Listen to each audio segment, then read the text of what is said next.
Yeah, I haven't really given a talk like this before. Um, so I was wondering exactly how to go about it, how to make my points. And to be honest, I'm more interested in having conversations than in making, having debates and trying to search the scripture for all the different things that'll prove my point and disprove your point, et cetera, et cetera. So I just want to make. I'm going to use one piece of scripture and make my points, and then we can have a good conversation afterwards. So I think pretty much everybody here is a unificationist or, associated with the unificationists and know what we're about. One of the most important things we care about is building an ideal world, which is a world of one family under God.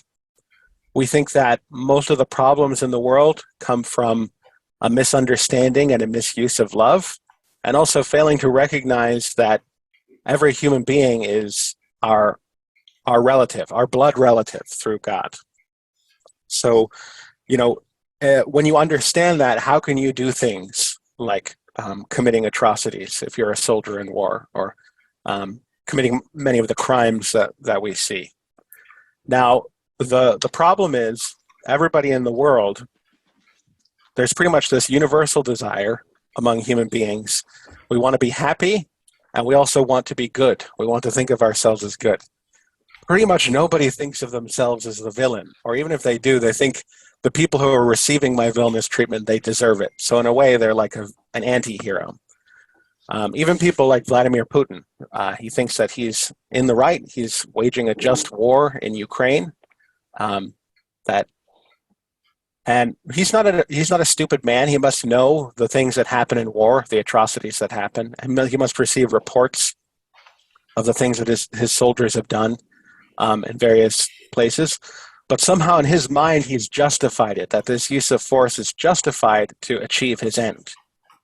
And many, I would say, the greatest atrocities in history have been perpetrated by people, leaders in government, who believe that they're in the right. If you, people who are corrupt, they do a lot of damage, but they know what they're doing is wrong, and so they try to keep it hidden. They try to keep it circumspect. And so there's some sort of limitation in the fact that they think it's shameful and they try to keep it secret. But people who believe that they're in the right, those are the ones who are loud and proud and just commit the murder of millions of people. So there's this weird contradiction in human beings. We all want to be happy, we all want to be good, but we seem to be pretty bad at being good and being happy. There seems to be a lot of unhappiness and evil in the world. So for unificationists, we're trying to help solve that problem, and we're trying to help people understand their original nature and understand their proper relationship with God and with each other. And one of the things that I think is the most important to understand about the unificationist worldview is the idea of natural surrender.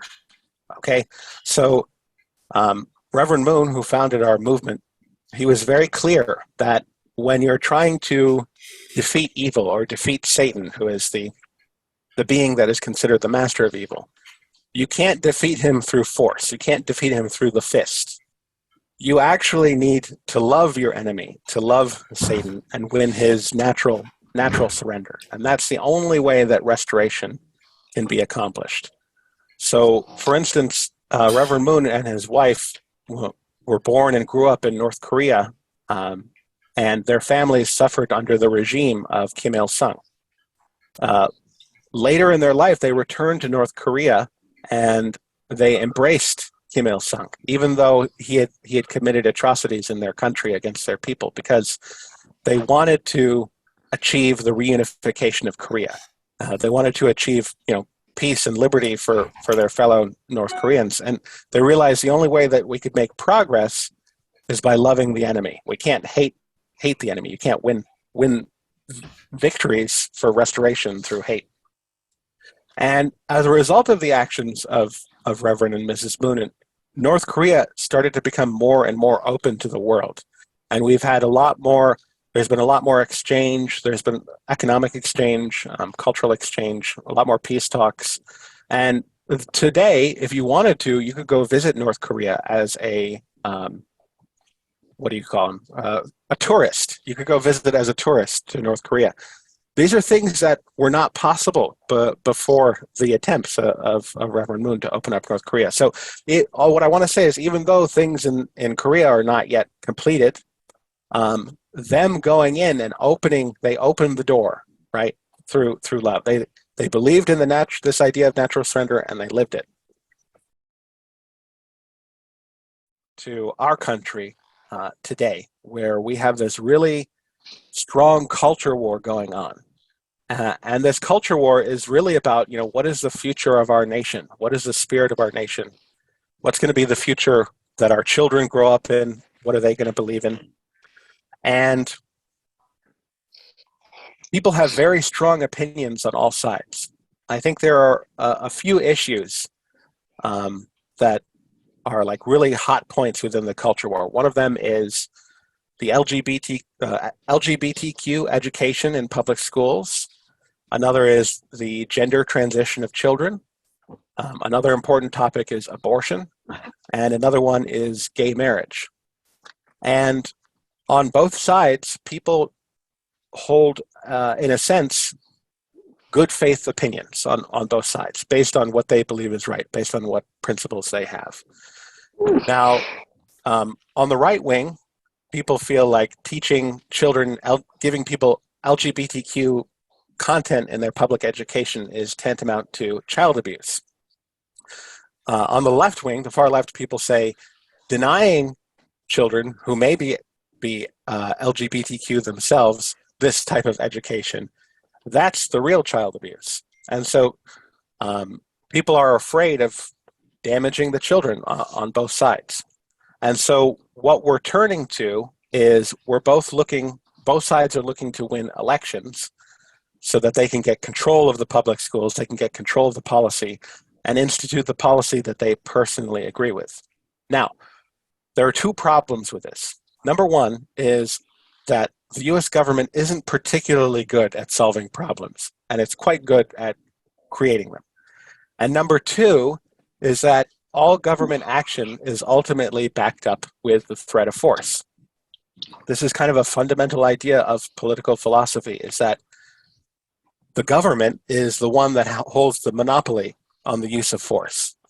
Now, if you think about it, for instance, why do we have to pay our taxes? If you don't pay your taxes, at first you'll receive a fine. And if you say, I don't want to pay that fine, then you'll receive a court summons. I'm not there. And you it's cute. The love of my life. Can you mute Daniela, your you're microphone? You need to mute. Thank you. If you refuse the court summons, people will come to your house and arrest you. If you resist arrest, they might, beat you down or choke you out to bring you, and they'll bring you to a prison. And if you try to leave the prison guards will try to prevent you. And at the end of the day, if you keep resisting, if you keep fighting, they will kill you. So at the end of the day, every single law, even the minor ones, are all backed up with the threat of force. So whenever you're going to enact a law or try to do something through government, it's always through force. Now, I just went through reading a very long passage from the Tribal Messiah saying that you can't actually you can't enter the kingdom of heaven, you can't win through the use of force. And so you might receive like a temporary victory if you win this election, but in the long run, you're never going to win the larger victory, which is getting them to naturally surrender to your side, especially if they feel that you are trying to dominate them, right, through the government. So that's one. And just to talk about the government being not particularly good at solving problems, I just want to point out that the US government is the largest, most powerful organization in the world and in the entire history of recorded history. If you include the federal, state, and local budget, they have a $10 trillion budget. They have 19 million employees. They have the power to print unlimited amounts of the world's reserve currency. And when you take a look, for instance, at foreign policy, there's a study by Global Research indicating that the US government has caused, many times inadvertently, somewhere between 20 to 30 million deaths from foreign interventions between 1945 and 2015. Now we can definitely debate that number. How many of those deaths is the U.S. government culpable for? In many cases, for instance, it's counting the war in Afghanistan that the Soviet Union started in the 1980s because the U.S. government essentially provoked the Soviet Union to invade by funding the Mujahideen, who were freedom fighters who were against the pro-Soviet government of Afghanistan. And people who were in the foreign policy establishment at that time, they considered that a victory, that they were able to provoke the Soviet Union into this war that caused, many, many deaths. Because I say ultimately, that was the Soviet Union getting their own Vietnam and losing all sorts of money and power trying to win this battle. And eventually that caused the collapse of the Soviet Union. But anyway, you can quibble over, okay, well, who really caused the deaths? But the fact of the matter is, the U.S. government has been intervening all over the world since the end of World War II and causing many millions of deaths.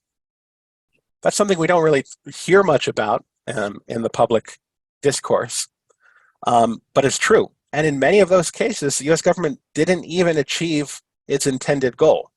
For instance, the war in Afghanistan just finished recently, and the U.S. government lost that war. Now, you could say that during the 20 years that it was in control of Afghanistan, it helped to prevent Afghanistan being a hotbed of terrorism like it was before. You could talk about that, but everybody has to admit that war, which cost trillions of dollars and cost many lives, kind of ended in catastrophic failure.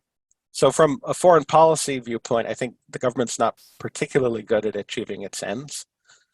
And if you take a look at like a domestic standpoint, we have millions of nonviolent drug offenders locked up in prisons and jails across the country.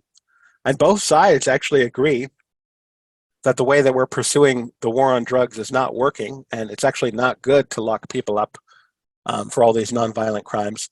But we can't figure out, okay, well, what do we do about it? How do we stop doing this thing that we're doing and locking up all these millions of people? And also there are, for instance, millions of people who don't even trust in the integrity of our election systems anymore. And instead of trying to figure out a way, okay, well, how can we get more trust in the election systems? People are more interested in just fighting like a cultural battle over, what election systems mean and trying to win points over the setting up an election system so that it favors one side over another. So I feel like it's not a controversial opinion to hold that the government is not particularly good at solving problems, but I just wanted to give a couple of examples of that, and we can talk about that afterwards in the discussion. And so I wanted to move on to these topics that are really heated in the culture war, like abortion and gay marriage and LGBTQ education. Now, I'll start with abortion. I do genuinely believe that there are good faith opinions on both sides. In the case of abortion, there is sort of a conflict of rights, the rights of the child and the rights of the mother. And one side falls very heavily down on the rights of the child, the pro-life side, saying this child is alive, abortion is tantamount to murder. And on the other side, it falls very heavily on the sides of the rights of the mother, that the government getting involved and controlling a woman's body over, whether she keeps a child or not it's too much. And so whatever victories you win politically, they're not going to last, right? Until we can until we can come to an agreement, or really until we can find a higher truth that sort of encompasses both of them. I think my pastor, Catherine Ono, she made a really good point about this last summer. People were asking about this topic at the EPIC workshop. And she said, well, one of the big things that people never talk about is, why are there so many pregnancies that need to be ended by abortion in the first place, right? Maybe there's a relationship that we have with with sex that is not great, and that The real tragedy is that there are all of these unwanted pregnancies in the first place. Now, I may be getting it somewhat wrong, Catherine, but I remember you made a point about that. And I thought that was a really good point, that something everybody can kind of agree to is, well, maybe we shouldn't be having all these unwanted pregnancies in the first place. Um, so, and I already talked about like LGBT education. Both sides think at least the extremes on both sides think it's tantamount to child abuse to provide this content or to withhold this content. And then in the sense of gay marriage, marriage is a very religious topic, and people have very strong opinions that on one side, which unificationists agree with, marriage is one man, one woman under God. But on the other side, people view it as it's a form of discrimination to deny the right to this contract of marriage to a particular set of people, namely same-sex couples. So good faith opinions on both sides. Now, I think the solution to these sort of cultural issues and the way that we can kind of lower down the heat on the culture war is to stop trying to win the victory in the political sphere, which is the sphere of force. And basically, if we can try to find some sort of small government compromise in the political sphere so that there's not as much of a battle there, then we can return it to the more peaceful sphere where it's just a cultural debate. And I'll give you an example. In the case of education, right, the problem is the educational standard is determined by the government in our public schools. So both sides are trying to control what the educational policy is or what people are being taught in schools. But if you pursued a different strategy, like the one that Milton Friedman, great economist, proposed, which is the idea of school choice, and instead of the government running the schools, governments provide vouchers where individual families can go to a private market of schools and decide what kind of education they want to choose for their children, well, then we wouldn't be fighting over what gets taught to our own children. We could choose what gets taught to our own children. And so you could have this compromise that certainly nobody is particularly happy about, right? Because we really care about children. We really believe children need to be protected. And so in a way, we're not happy that some people get to choose how they educate their own children. But at the same time, is it really the government's place? How far does that go? It's a bit of a slippery slope once we say, okay, people aren't able to choose what their own children are taught. They aren't able to choose what their own children think. You get into the kind of the realm of thought policing. But the small government compromise of school choice and a voucher system in place of a public education system could definitely help in this case, where we're not trying to dominate the other one with our own educational choices. In terms of like the gender transition of children, I think this is it's really important to protect children. And so I think when it comes to performing like surgeries and alterations, I don't think children can give that level of consent before they've reached the age of majority.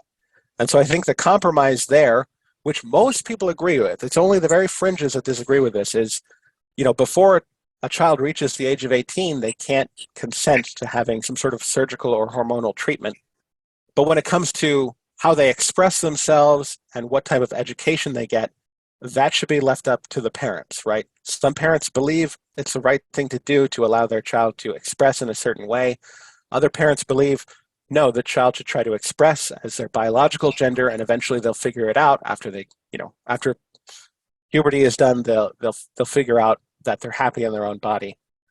Those types of choices, those educational types of choices, I think should be left up to the individual and the family. And then the compromise is when it comes to like the surgical transitions, that people should be 18 before they can consent to that type of thing. And in terms of gay marriage, I think that even if you just look at the First Amendment of the United States, which guarantees freedom of religion, and the Establishment Clause says that government shall not establish a religion or make any laws about how people express religion. I think the federal government from the beginning never should have been deciding what the definition of marriage is, which is a very religious topic. And ever since the 14th Amendment was passed, which extends the Bill of Rights to the level of states, none of the states should have been deciding what the definition of marriage is either, because that is tantamount to establishing a religious precedent, right, for the country, deciding what the definition of marriage is. I think that should be left up to individuals. It should be left up to churches. People should be able to religiously believe what they believe about marriage. And so if you still want to have this, you can still have a contract about like domestic partnerships, but don't call it marriage. That's the compromise. The government should not be defining what marriage is, period. I think that's, as I said, I think that's kind of a violation of the First Amendment. And also, we're never going to, as I said, we're not going to be able to win the fight politically. We need to convince people's hearts and minds over and set up an example of what we believe marriage is. Like if we can really set up a good example that people want to imitate, that's how you win. That's how you win victories. So yeah, call it something else, a civil union, domestic partnership, for people to figure out, because there are real issues like how do you split up assets when people divorce, right? There are real practical issues where you can't avoid those. So you need to come to some kind of compromise on those. But the majority of the debate, I think, should be in the cultural sphere, where we try to set up an example of what we believe is right, and then our victories can speak for us. So to summarize my point, I think the principle of natural surrender means that we can't try to use government force to win our victories. And if we can try to find some small government compromises in the political sphere, compromises that may not necessarily make everyone happy, then we can return the culture war away from this grasping for power, this incredible $10 trillion a year power, and make it more about trying to live your principles in your life, be examples, and convince people, right? Like we learned in kindergarten, use your words. Don't hate your friends when they don't disagree with you. You use your words. Okay, so with that, I conclude my presentation. Thank you so much. I think now, Dr. Anderson, it's your turn to share some reflection and or response. So you can unmute yourself. Okay. Well, thank you, Sunhyun. It was, I mean, I think you have the principle in your heart and you're expressing it quite well in this presentation. One of the important things, I think, for our members is to be able to embody the divine principle and then be able to express it in the language of the people we're communicating with, and not just recite doctrines, which in my mind shows that we haven't digested it well enough. I think you have grown up in a family that has been exemplary in enabling you to embody the divine principle of the second gen. And I'm very happy to see this.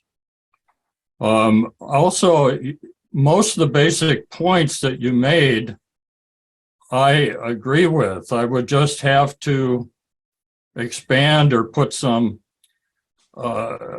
maybe some context to some of what you say. For example, you talk about voluntarism, and I agree. Submission should be natural submission and voluntarism. And the whole society in a principled world would be based on voluntarism in some sense.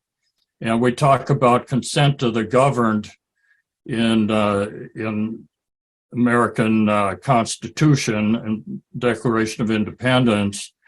And you can't get really 100% agreement on anything, but at least 2/3 or 80% agreement on anything, I think, should be required before you pass a law on something. This idea of 50 or 51% is the ideal prescription for a government that is divided.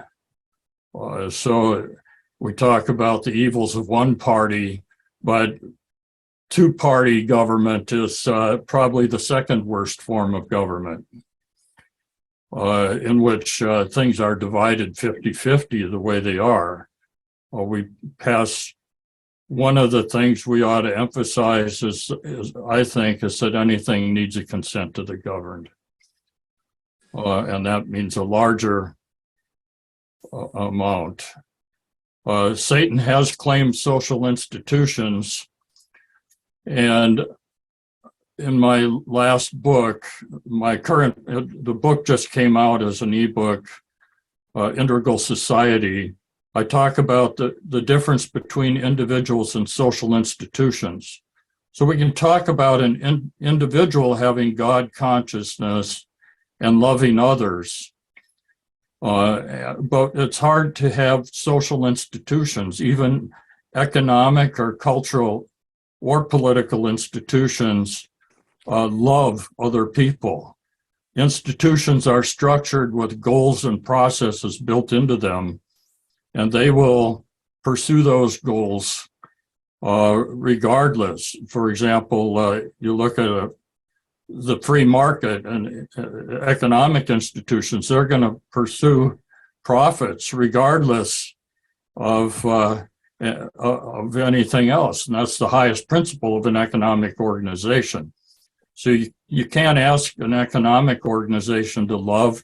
And you mentioned the fact that government is based on force, and you're absolutely right. You can't ask a government to love. And therefore, that's one of the problems, I think, in our society today is we're asking too much of our government. We're asking our government to solve social problems. We're asking our government to solve economic problems. But as you said, governments don't solve problems. They apply force. They apply force in the economic sphere, and they apply force in the cultural sphere. Just as you mentioned with schools, if you leave it up to a government to develop school policy, you're going to end up with indoctrination, because that's what force is in education. It's indoctrination, right? So in the divine principle, we have this last 400 years section where we're talking about the separation of three independent spheres. Finish up on the judge's phone, okay? I don't want you on his phone all night. Okay, I don't know if that had anything to do with me or not. The three cultural spheres, government, economic, and cultural. Government should be the referee of the other two spheres and not make decisions. Because it's force, it's like the referee in a game. Government should not be a player. You end up with, like in a football game, if the referee is on one side, you end up with a game that nobody wants to play and nobody's happy with. And so if you're asking the government to be a player, which we are constantly doing, we are creating a world that nobody likes, because we each want to be a sovereign individual pursuing our own life and not living somebody else's game that's run by somebody else. So in the last 400 years, we're talking about the maturation of the cultural, economic, and political spheres. And I deal with that in my book quite a bit. I don't think I want to dwell too much on all the details here. With respect to marriage, I just mentioned that traditionally governments were not involved in marriage. You had the problem after the Civil War that some southern states did not allow interracial marriage. And so states got involved basically there. Before that, it was either a church blessing or a common law marriage. Then the federal government got involved in 1920, and that was for tax reasons. So because of the way they wanted to structure taxes, women were dependent on the husband who was the wage earner, and they wanted to shape family taxes in a certain way in that time. I agree that we should move to debate in the cultural sphere. And with respect to the culture wars we see in the social media and we see in our society, we have this highly divisive back and forth that's kind of aligned with the political parties that are tied to powers in government. And we need to separate that. One of the big problems we have, and I think that the problem is with political parties have become a vehicle for imposing cultural values through our government. And they've also become a vehicle for taking money from the treasury. And that goes around the individual, it goes around the lawyers, the legislators, the political parties control the process of legislation. What the founders intended no longer happens. And political parties have become in some ways a political substitution for religion. When the US was founded, we had the separation of church and state, but we do not have the separation of party and state. In my view, we should have separation of all cultural groups, all identity groups from the state. And this is a problem the founding fathers didn't really imagine, although George Washington in his farewell address argued that they missed it on that one, that the founding fathers didn't catch the problem of political parties. And early on in the 19th century, children in American schools had to read Washington's farewell address to learn some of the problems that the US Constitution didn't address. We don't think of that anymore. We don't study it the way those people did 100 years ago. And many people just look at the Constitution like the sacred document rather than the Bible. So we have to stop that. And again, as you said, Sunhyun, put debate in the cultural sphere. With that, I'm going to open it up for more discussion. I'm turning up my volume. Quick few topics. Abortion, the subject of when a child has a serious genetic defect, that's a situation that doesn't seem to be discussed in the abortion debates. Political parties, when I was in New Zealand, it was basically a two-party country. Now it's a multi-party country, and the way they do it is everyone gets 2 votes. One person, you vote for your local representative as 1 vote, and the other vote is for the national political party representative, and they make up the 2 halves of the parliament. So don't know if that'll catch on here, probably not anytime soon. Another aspect of government and management, a couple of things. One is the use of parliamentary rules. If anybody's interested in that, I have the latest version of Robert's Rules incorporating electronic discussions, all organized into a spreadsheet if somebody is interested. And I've even got a international paper size and a French version, which does need checking for the translation. But another important aspect of government is actual management. And there you get into things like quality control, Six Sigma, and project management, and a bunch of things like that. And these are all things relating to good organizational management, whether it's as a business or a government. These are all important things. And with that, I'll turn my volume down again. Okay, but I do notice everybody's having a good volume level on their streaming. Okay, thank you very much, Frank. And remember to put your hand down so I don't call on you a second time. All right, we'll hear from this order, Wayne, Hankins and Mark Anderson, and then David Eaton. Well, I'd like to begin by saying thank you, Sunhyun, for bringing this topic up, because on all of our minds, we're thinking about what is the ideal of creation? What is the kind of society and all the forms that Father's spoken about and we've read about? So I appreciate this. But I have one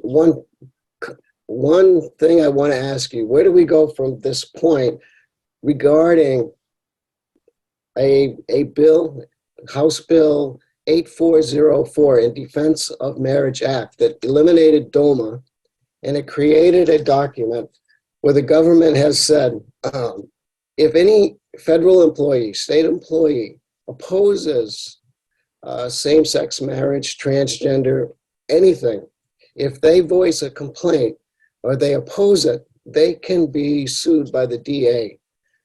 If you're not in government, but you're a simple citizen that opposes as a religious conscience, and you were to voice it very vocally, that it's wrong, written into that document is you can have a civil suit come to you on one basis, that what your words have said is that it harms, and they're very vague in it, but written into that statute, it harms a person. You can harm a person by upsetting their emotion, hearing something that they think is totally wrong. It harms me, it upsets me. And you can have a civil suit right on your doorstep. And as the unification movement, we need to be very aware of what's going on, because we're going to face this very soon in teaching Godism, in teaching the sanctity of marriage, the pair system. We're going to face this. And I want to hear your comments. Now that the government has gone another step further to punish the religious community for having a different view, what do we do? What are your thoughts on where do we take this? It will be challenged. It'll go to the Supreme Court. And yet we have in the Supreme Court a justice who doesn't know if she's a man or a woman, has no idea, she says. And so the whole system is totally corrupt. I want to hear your thoughts or anyone else on that point. Thank you. Thank you, Wayne. Go ahead, Sunhyun. Do you want to respond?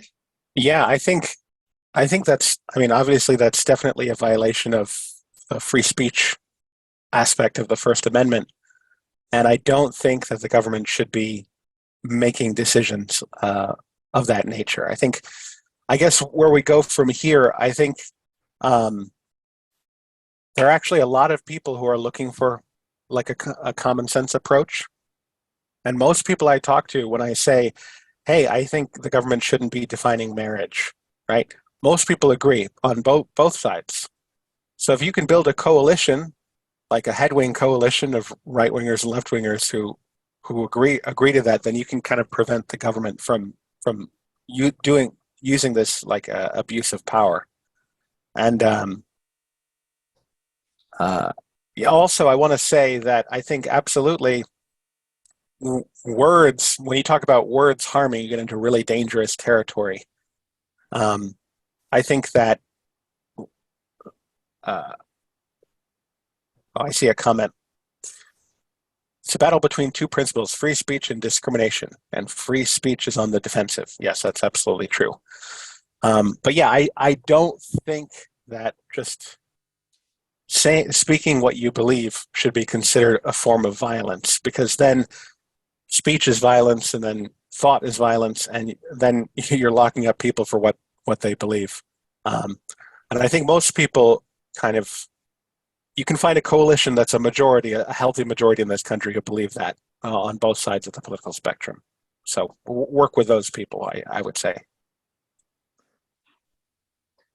Okay, thank you. So how about, let's see, next was Mark. Does anyone have anything they want to respond to what Wayne said? Wave your hand at me, because I can't tell if you're talking about different things or... Okay, so let's go to Mark Anderson then. Okay, thanks. Just quickly, I think this last election has pretty much shown that people in America in general are just disgusted with both political parties, that they don't like the fact that they only have a choice of one or the other. And those political parties in our current system tend to always nominate for their representative someone from the extreme because they're able to win a primary election. So what we have are two extreme people running against each other, neither one of which is really acceptable.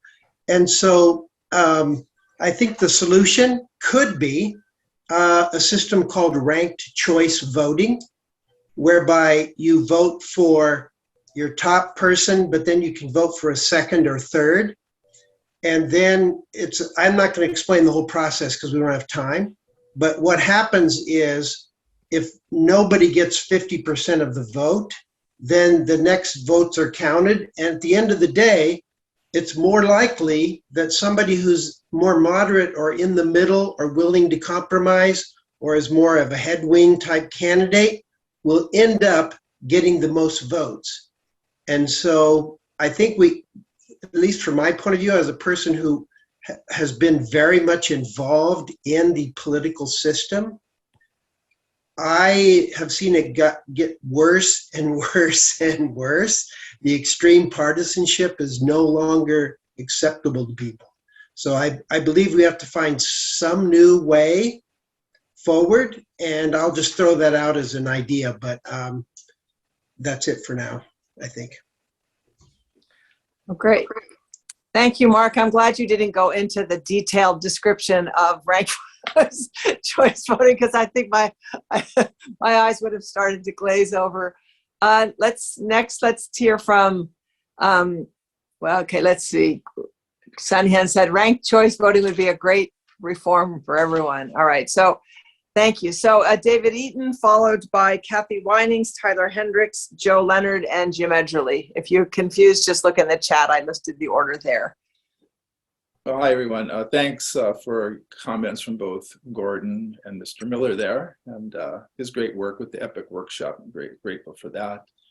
I wrote a paper for Higher Purpose Forum when I was first asked to be involved in this about social justice. And I cited two books that do a deep dive into this. One is Jonah Goldberg's book, Liberal Fascism, which is a history of the beginnings of this trend towards more government involvement in social situations, going back to Woodrow Wilson. He does a deep dive into this. The other book was by Paul Novak called Social Justice Isn't What You Think It Is.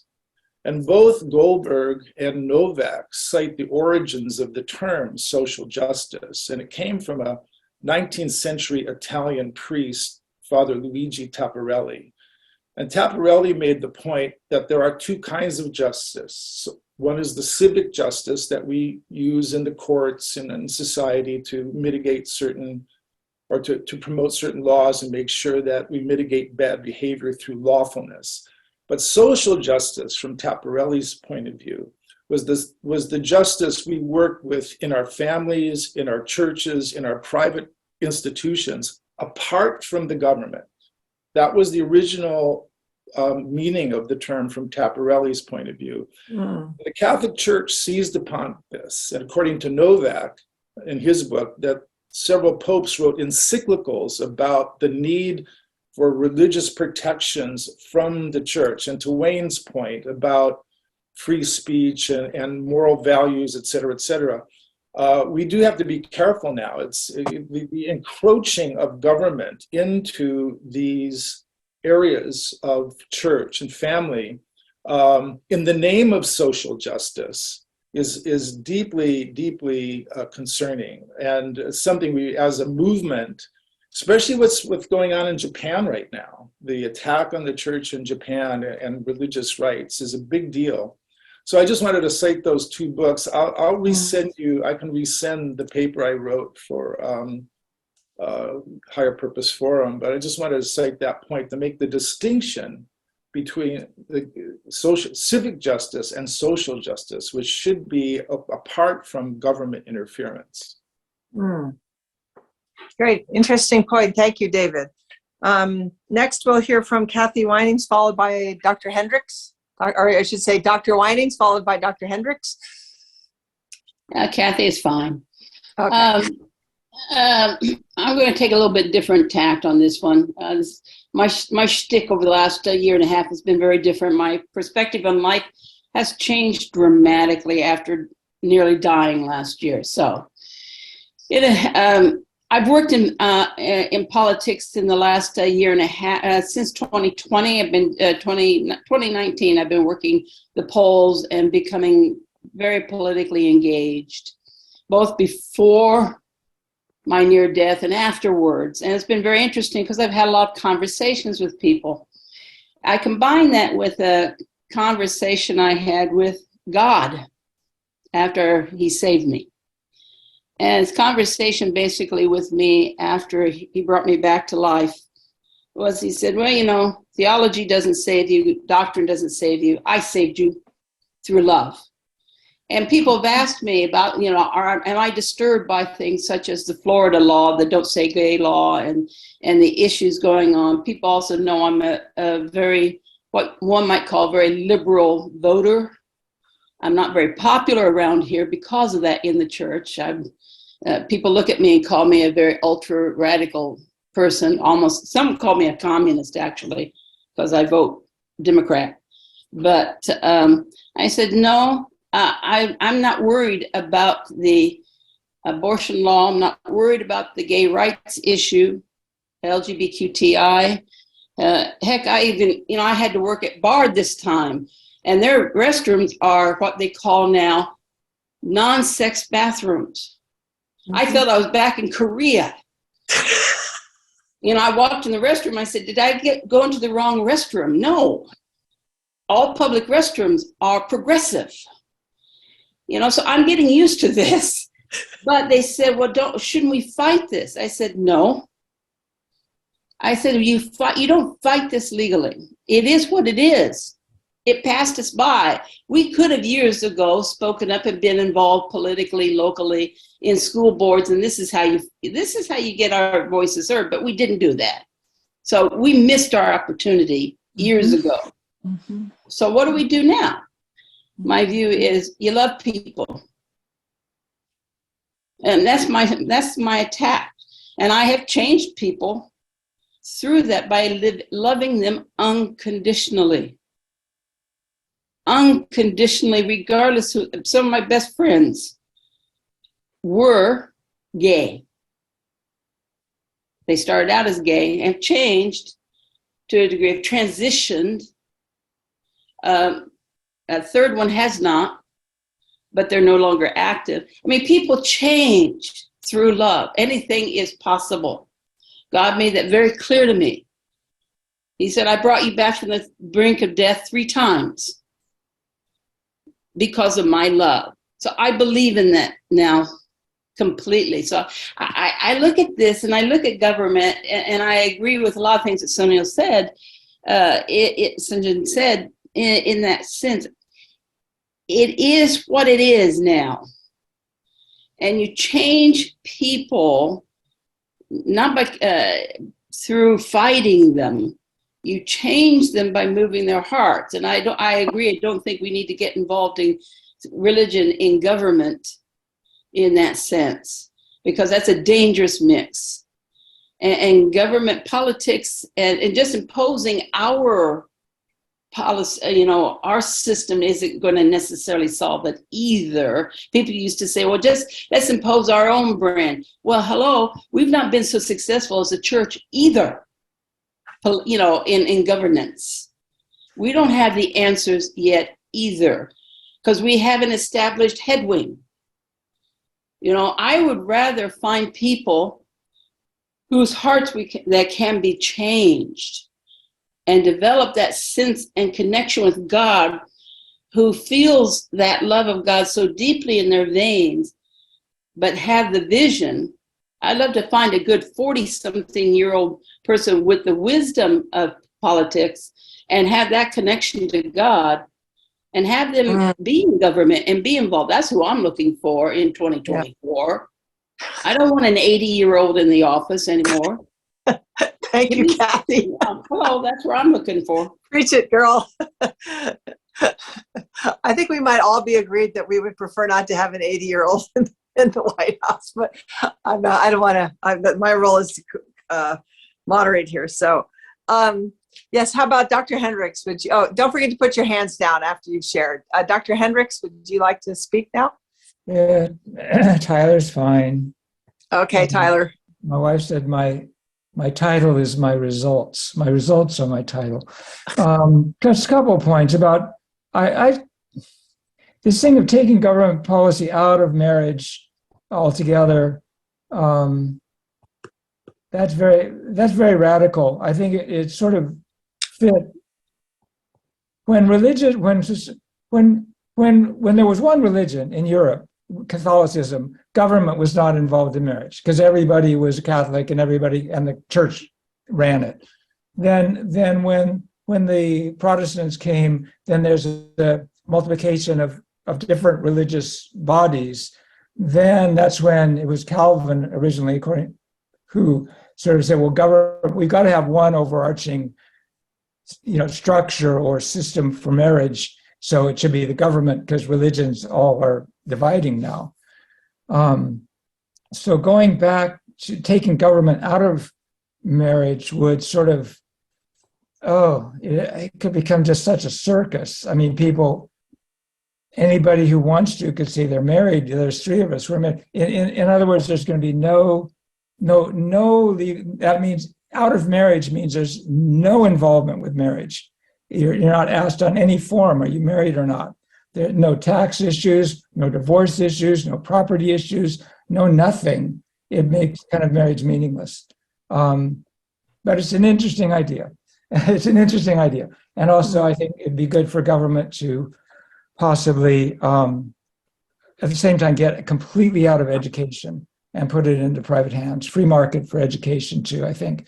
And then finally, I just want to mention the term civil religion. I think you're probably familiar with Robert Bellah, and that the idea that a society could have many religions, but sort of a civil consensus. I think that's what you're driving. You're looking to would be a civil kind of consensus about the values of our society, and Bellah called it civil religion. Okay, thanks. Thank you, Tyler. All right, how about Uncle Joe? I know Joe Leonard from Epic, and he's called Uncle Joe. I'm not asking Stalin to speak from beyond the grave. Thank you, Aunt Catherine. Yeah, thank you, Sunhyun. I was super late for your talk. I apologize. I had on my list all day today, and I got wrapped up in things, but I caught some juicy stuff at the end. I particularly just wanted to make a comment about education. You were talking about vouchers, and that's definitely a serious issue, how our kids are being indoctrinated in public schools. All my kids went through public schools.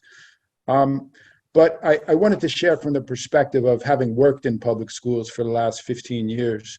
And it just so happens, one of my comrades in arms, speaking of Uncle Joe, comrades in arms who also taught in the public schools with me, we teach abstinence education. We teach the Free Teens program.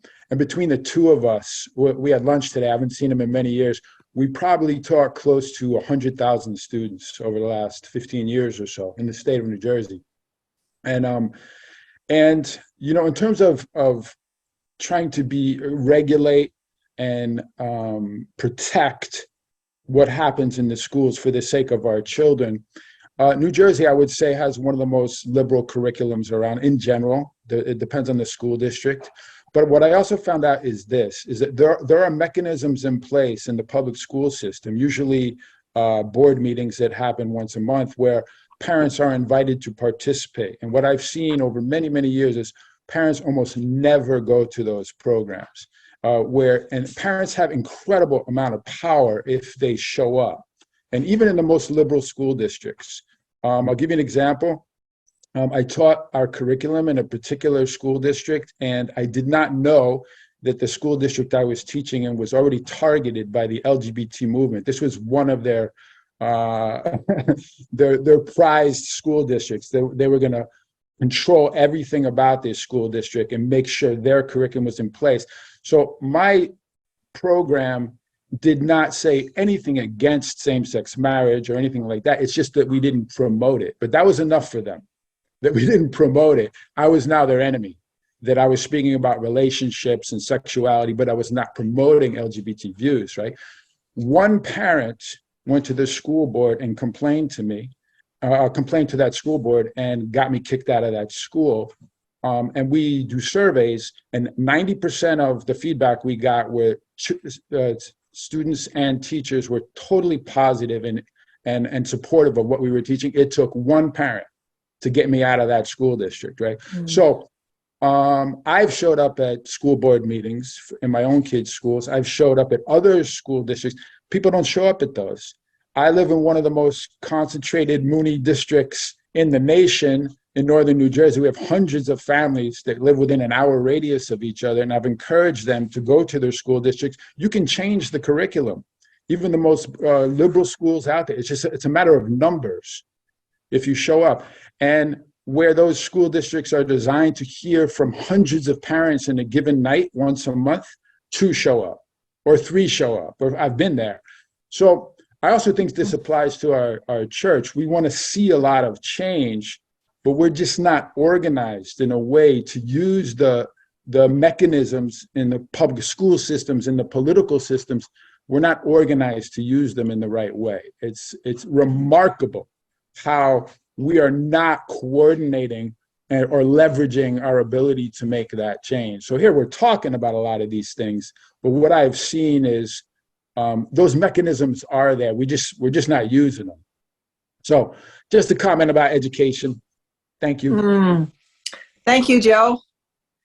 Nice to see you. And let's see, Jim. I think you're next, Yes. Followed by, I think the last, by Sunhyun, I believe, unless somebody else wants to speak. Yeah, go ahead, Jim.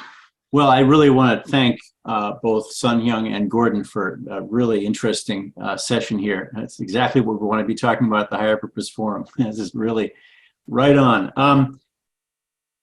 I just want to say that there certainly have been times when there's been a consensus, a social consensus in our country for things that take our country in the wrong direction. I mean, there was definitely a social consensus for slavery in the southern states for a long, long time. There's now a social consensus, or what Tyler mentioned, a civil consensus in support of gay marriage. There is. So I'm not sure. I'm not quite sure what the hypothesis is, but if the hypothesis is take the power away from the government and give it somehow more in the hands of people, that you get a more healthy outcome because it's out of the hands of government. I'm not really sure that that's true.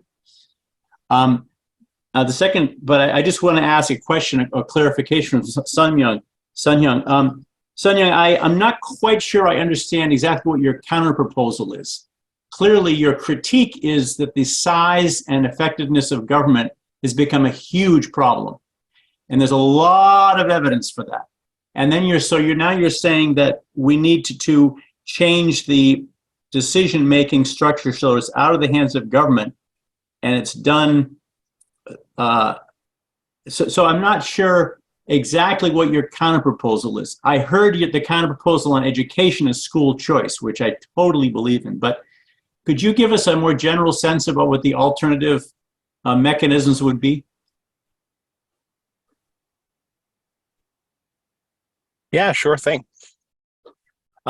Basically, what I'm talking about is, as unificationists in our political lives, what are we striving for, right? Now, we have strong cultural values. So one answer is, okay, we strive to elect candidates who will take our cultural values and impose them on the rest of the country. I think that's the wrong way to go about it.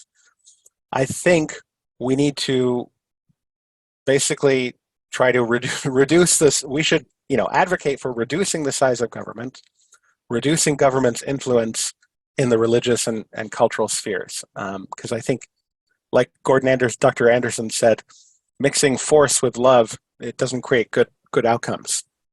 So for school choice, for the schools, school choice is a great compromise. In terms of marriage, I'm not talking about getting rid of any type of civil union, right? There's sort of a legal framework in place. There are tax reasons, child custody reasons, dividing up assets after a domestic partnership ends. Those are all reasons why it's kind of, we need to have some sort of compromise. What I'm saying is, whatever we call that, it should not be called marriage, because marriage is a religious concept. You can call it a civil union, for instance, or a domestic partnership. So you just change the wording across all of the government forms so that it's not making, because when you say this is what marriage is, just changing one word, it changes it a lot, because that now goes from being some sort of legal structure over, the management of assets to becoming basically a religious doctrine that is being enforced by the government. But So that, Sunhyun, you know that civil union option was alive for about 5 years in this country, and it died a very, very sudden death because it was you know that, right? I know that, but Yeah. the problem there was they wanted to keep marriage and then create a second thing called civil union for same-sex couples. And so people felt that was still unfair. That was still unequal treatment before the law. And that's why it died a death, because we were trying to have our cake and eat it too. I'm saying marriage completely out of the hands of government, and it's only civil union. It's equal treatment before the law for everyone. I don't think you can make a solid legal argument. I think the Supreme Court already decided on this, and I think they made the right choice based on reading the Constitution and the 14th Amendment, equal treatment before the law. Legally, there's no victory there, right? So what I'm saying is stop trying to win the religious victory in the political sphere. And then when it comes to, just in general, I know that there is a large social consensus in favor of gay marriage because people have this idea, live and let live. I think that's not a bad thing. I think that's a good thing. A lot of people, when they respond to those surveys, it's not a question of like, is that something you want for yourself, right? Is that something you believe in? It's more like they believe people shouldn't be treated unfairly before the law. So I think you could still, there are still many people in this country who religiously believe or personally believe in one man, one woman marriage. And when you get the government out of it, then you're no longer making a statement over, when you say, I believe that this is what marriage is, it's no longer, I'm trying to dominate you, right, and prevent you from being able to live the life you want to live. It's more like, this is what I believe the ideal is. Because that's the problem. When you have the government deciding these religious and cultural debates, you can't debate it without it being intertwined with this fear of being forced for me to live my way or to raise my kids in a certain way. So that's what I'm saying. That's my counter proposal is we support small government compromises, as small as possible, so we're not trying to dominate each other. Dr. Hendricks, did you want to respond to something? You're muted. Don't forget to unmute yourself. I support the small government, absolutely. Even if we take this civil union track, you still need to, the government will need to define what qualifies to be a civil union. Now, obviously, can we approve polygamy? And there'll be a cultural debate about that. Is polygamy, a polygamous group define itself as a civil union? Can a 25-year-old and a 12-year-old be a civil union? They're going to have to draw some lines to define what qualifies as a civil union. How's that going to work out? Yeah, so there's always going to have to be compromise when you're making these policy decisions. And for instance, like, yes, there is a very small minority of the country who believes that adults should be able to marry children. And that's sort of where you have to draw certain lines where some people are going to be unhappy. And you just try to go with the most common sense approach possible while erring on the side of less government involvement is better. Now, in my opinion, I think that the federal income tax shouldn't exist and it should be replaced by like a land value tax. And in that case, there would be no tax benefit for being married or not married. It wouldn't matter. So you wouldn't need to worry about it so much. But with the system the way it is, there are tax benefits to being in the civil union. And so, yes, you're going to have to be like, okay, can you marry your dog? Can you marry a child? No, you can't marry those. And yeah, so I guess that's a good point. But yeah, there will need to be compromises. Okay, thank you very much. We're coming right to 6:30.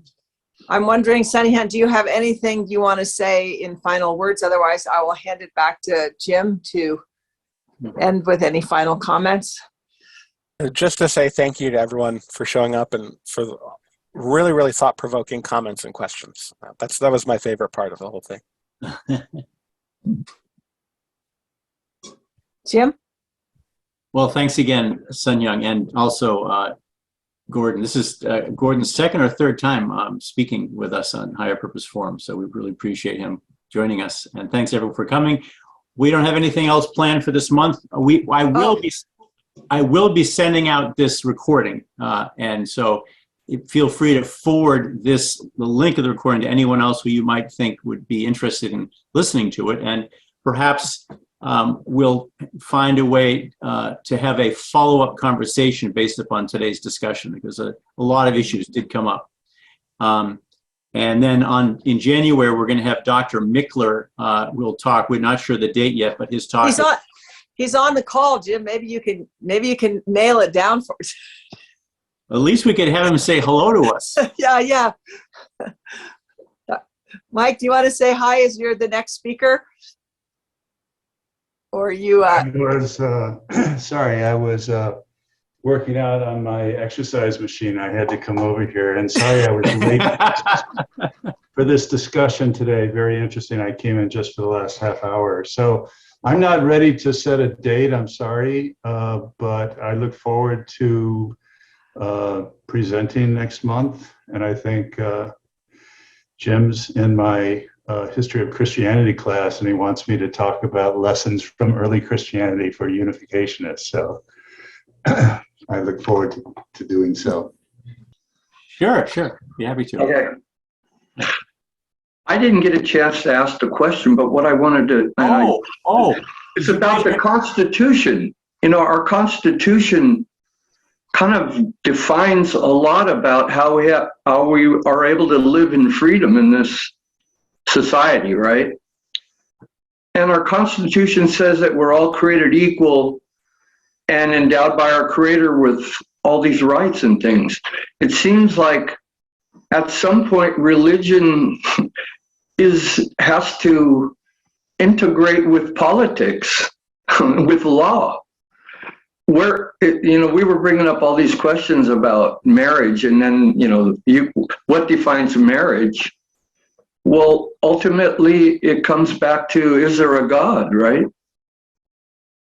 And so all these cultural problems, if there's no definition of God that can be understood and accepted, there's no way that cultural, you can't just compromise.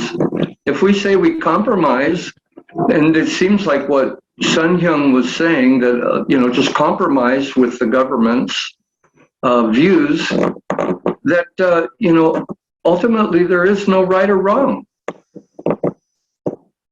I don't know. That's what I kind of ended up thinking. Well, this whole argument about cultural problems is just solved by compromise, but I don't think that solves anything. I don't.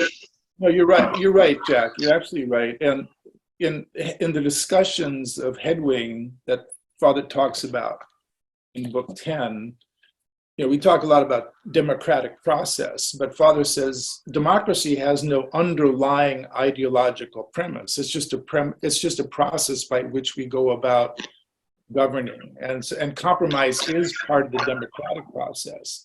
But we understand that democracy doesn't put forth a an ideology or a vision or whatever we want to call it, or a set of principles, universally accepted principles on which to base the culture, right? And there was a speech 2 years ago, True Mother was speaking, and she doesn't talk about politics a lot, but at one point she asked the question, which politicians understand heaven's providence? That's a key question. And in the Headwing viewpoint is all about bringing God's perspective into politics, into commerce, into education, into journalism, into the arts, right? What is God? What are the godly principles that all these human endeavors should be guided by? And when you talk about rights, and we talk about rights, we need to clarify negative rights and positive rights. Negative rights are the rights granted to us by God that shouldn't be or should not be interfered with by outside intervention.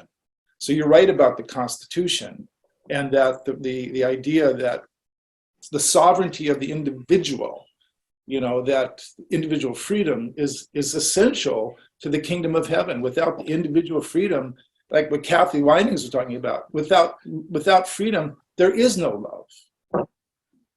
Yeah.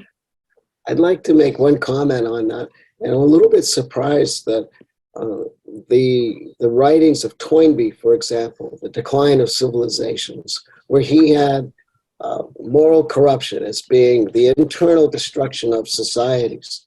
Yes, the individual aspect of doing what I want. If I want to marry a dog, if I want to if I want to be transgender, if I want to be anything, that's fine. It doesn't bother me. However, from God's viewpoint, how does that help a society if they don't have any kind of moral codes? And I think that's the real danger that our country is facing in adopting this and tolerating this without a clear answer to it. I'd just like to make that comment. I would also like to add that the American nation has seen time and again that compromise, quote unquote, in and of itself often leads to later battles and struggles. The founders themselves compromised with the amendment that was put into Jefferson's original draft of the Declaration. But the Southern slave-holding states said, if you leave that in there, we're going to disband, and we won't be with part of it. We won't make the 13 colonies a full force to separate from Britain. So Jefferson had to remove the clause he'd written against the King of England for having instigated so much slavery. So Jefferson took that clause out, that attack on the king for being the force behind enslavement. So they took that out, compromised, and left that alone. And as a result, the cancer of slavery grew exponentially, and took a civil war to get it out of America. The founders didn't start right away and use the Revolutionary War as their crusade to guarantee the equality of all humans. So they compromised, left it out, and as a result, we had a much bloodier civil war 100 years later to resolve things. So compromise, unquote, in and of itself, what are we going to compromise with? Are we compromising with a viewpoint that supports God's view, or are we compromising with something just to get to the next step and kind of clear the way? It all depends on what we're going to compromise with. And you can't separate, there is no separation, quote unquote, between religion and politics. Politics is rooted in morality and ethics. And morality and ethics are rooted in the Judeo-Christian structure. So to separate and just deal with things in a convenient way, as Jack brought up, what's that going to do? What's that going to result in later? So we have to qualify these things and if we think that one simple step with compromise in and of itself will necessarily help, that may not be true in that sense. Well, I would kind of, following up on what you just said, Curtis, and what Jack said, my study of history, and it's nothing compared to Jack, who's a teacher, but it shows me that Judeo-Christianity and democracy are kind of inseparable. You can't have democracy without a underlying value system that incorporates higher purpose. And when you weaken the faith basis for democracy, democracy itself begins to become dysfunctional, because there's no moral basis for these, like you say, these compromises. They become immoral choices. And so that leads you to the conclusion that we just have to become, our country has to become more religious or more spiritual or more God-centered, that the only way to save this country is to save the spiritual, the spiritual heart of who we are as a people. You don't get there, I don't think, by allowing we say that, America is this beautiful blending of Hebraism and Hellenism. Well, Hellenism, which is a very powerful combination, Hellenism has become very overconfident and strong and dominating, and Hebraism has lost its dynamism, is becoming very weak and ineffective. And so I think that democracy starts to fail. I don't know if any of the prescriptions that Sunhyun mentioned can save it. I'm not sure. Well, Father told us that God is not looking around to maintain these Judeo-Christian democratic ideals. God wants his ideal in place. The founders were a stepping stone, and God inspired them with this structure based on biblical ideals and principles. But it's not his ultimate goal. God doesn't want democracy. He's not interested in it. If it fails him and doesn't lead the human race to his ultimate objective, he'll just drop it. He'll take his blessing and favor off of it, and it will crumble, degenerate, disintegrate. And those of us in America who believe in the fatherhood of God and the brotherhood of man, where there's no parents, the brothers will just fight and keep fighting, because the system will break down, because it's not leading humanity to God's ultimate dream. Well, and then it was brought up about Father going to North Korea and with love winning over the satanic regime there in some ways. But Father made it very clear to the whole government there that its Juche ideology was a worthless, hopeless ideology, and only if they accepted the truth of God would there be any benefit to ever happen to their country. So he loved Kim Il-sung and sat down and had dinner with him and all that, but he would not back down at all about compromising on the ideology of God. Right. You're muted, David. And the question then is, what has materially changed in North Korea over the last 30 years? Almost nothing. Yeah, they have more nuclear weapons now. So there's in spite of Father's great accomplishment there, the follow-up necessary to actually get, and this gets back to maybe what Kathy was saying, not enough love perhaps for Kim Il-sung or the Kims, the divine right of Kims is still very much in evidence over there. So there has to be this activism that we have to promote Godism, and to Curtis's point of bringing the godly, whatever the godly virtues are, into the various spheres, politics included, art, culture, education, journalism, And again, this issue of freedom, because what's happening in Japan, we're finding out, the communists, the leftists are using that right now, what happened in Japan, to really take down the movement of Japan. But they're looking globally now. This is an opportunity to take down our movement globally. Okay, so the influence of the communists and the leftists and the progressives is frightening right now. And so it's up to us as tribal messiahs to try to be implementing these ideas wherever we can. And we all work locally. Most of us don't have global outreach. So, but in our local communities, in our families, our relatives, our extended tribes, that's where we need to promote this. I have a sister who's gay. I love my sister,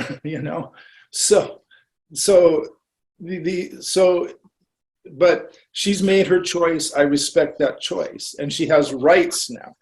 But I'm not going to compromise, like what Joe Leonard. Oh, David, you lost the mic again. I'm done. Okay. Anyway, thank you all. It was Jim. It was really interesting. I just maybe we have more to talk about. I think we'll have a follow up on this one. The sister showed this book to our forum a few weeks ago. This book is incredibly good. The only problem with that book is he didn't add his addendum that book's ideology came from Sun Myung Moon. He forgot to mention that. Yes, but right. he's made a statement to add to his new copy of that. He puts in there that the Cain and Abel philosophy is a philosophy of Sun Myung Moon, not his. The same is true of Kevin McCarthy's book. Doesn't mention Father. Doesn't mention his name. And the same is true of that really incredible book on John the Baptist, which I can't remember the title of the author, but he did the same thing. He used all of Father's ideas and didn't give him any attribution. Yeah. That can always come back to bite you. Yeah. That's because Father's right, and nobody can handle the fact that he is right, and they'll have to eat crow in order to admit it and go back over the years. That's right. They'll have to eat crow, so they're not ready to stomach that. So they take what he has done and what he's given him, humanity, in the gift of thought and ideology, but they can't honor him for it because they'll be removed from the author's golden platform of honor and recognition. So that's the tragedy of Father's life. I just say in my book, I do reference two parents a couple times with regards to their involvement in the arts, especially. Okay. And, what's the time again? I'm sorry. What's the time I again? think if you don't use things that are specific to Father's revelation that nobody else has had some insight into, then you have to reference Father. But if it's your own insights, it's okay. Yeah. What I try to do in my book, and I do a lot of this, I found a lot of people in the arts who agree with us. And it's interesting, some of them are liberal, some are conservative, but they all have very similar attitudes about art and culture that we share. And my book was trying to find all these people who actually support what we're advocating in art, in politics, in religion. So my attempt was to promote our view, but by finding these like different potential John the Baptist figures who are saying basically what we're saying, right? So anyway, I have to run. We've got a big Sunday service. Anyway, it was great, Jim. Thank you, everybody. Thank you. Very good. Good night, guys. Thanks so much. Thank you, Jim. Bye. Thank you. Jack. Sounds like you're sick, Wayne. I hope you can take some rest tonight. I got some turkey soup on the stove now. It'll help out. All right. Good night, Frank. Good night, Barry. Good night, Marion.